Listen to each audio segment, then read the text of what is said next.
ప్రశ్నోత్తరాల సమయంలో సభ్యులపై స్పీకర్ అయ్యన్న అసహనం వ్యక్తం చేశారు. దేనికి సంబంధించిన బ్రేకింగ్ న్యూస్ పై ఫోకస్ చేస్తున్నాం. ఏపీ అసెంబ్లీలో సభ్యులకు స్పీకర్ అయ్యన్న పాత్రుడు చురకలంటించారు.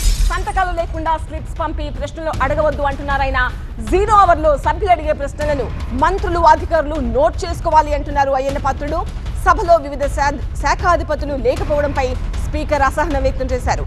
ఇది మంచి సంప్రదాయం కాదంటున్నారు స్పీకర్ అయ్యన్న పాత్రుడు. సభ్యుల ప్రశ్నలు నోట్ చేసుకుని సమాధానం ఇస్తామంటున్నారు మంత్రి నాదెండ్ల. నేను తీసుకున్న నిర్ణయం ఏంటంటే రేపటి నుంచి క్వశ్చన్ అవర్లో ఎవరైతే క్వశ్చన్ వేస్తారో సిగ్నేచర్ ఉంటుందో వాళ్ళకే అవకాశం ఇస్తా. సిగ్నేచర్ లేని వారికి అవకాశం ఇవ్వను. This is my decision. Please cooperate చేయండి. 0 అవర్ అండి. దాని ప్రొసీజర్ ఉంటుందండి. కష్టపడి సిగ్నేచర్ పెట్టిన వాళ్ళకి ఏమో అవకాశం లేదు. సిగ్నేచర్ పెట్టడానికి కూడా అవకాశం ఇచ్చిన వాళ్ళకి ప్లీజ్ కోఆపరేట్. మిస్ గారు ఇప్పుడు ఏంటంటే 0 అవర్ అంటే మంత్రి గారైనా నోట్ చేసుకోవాలి, లేదా అధికారులైనా నోట్ చేసుకోవాలి. ఇక్కడ ఎవరో నోట్ చేసుకున్నట్టు నాకు ఏం కనపడలేదు. సార్ ఏంటి సాంప్రదాయం ఏంటి? ప్లీజ్ సీరియస్గా తీసుకోండి.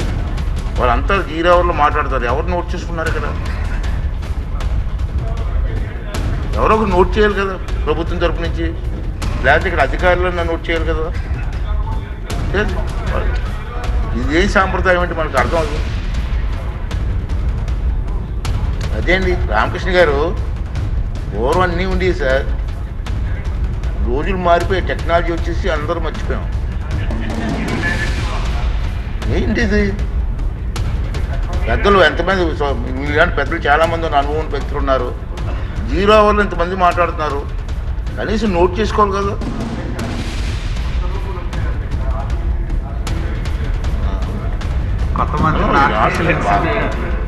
మనోహర్ గారు సార్ తమరు ఇచ్చిన డైరెక్షన్స్ ప్రకారంగా తప్పకుండా ఈ రికార్డ్ పరిశీలించి ఒకసారి ఒక్క సభ్యుడిది మిస్ అయ్యాం సార్, రెక్టిఫై చేస్తాం. కానీ ప్రభుత్వం తరఫు నుంచి ఖచ్చితంగా గౌరవ సభ్యులు అందించిన సూచనలు 0 అవర్లు తప్పకుండా మేము నోట్ చేసుకుని డిపార్ట్మెంట్ల వారీగా వాళ్ళకి సమాధానాలు పంపిస్తాం సార్. సార్ ఇప్పుడు డెఫినెట్గా చేస్తాం. Definitely, I want to assure the House through you, sir. I want to assure the House through you that the government will definitely respond immediately. Okay, sir. Okay, thank you, sir.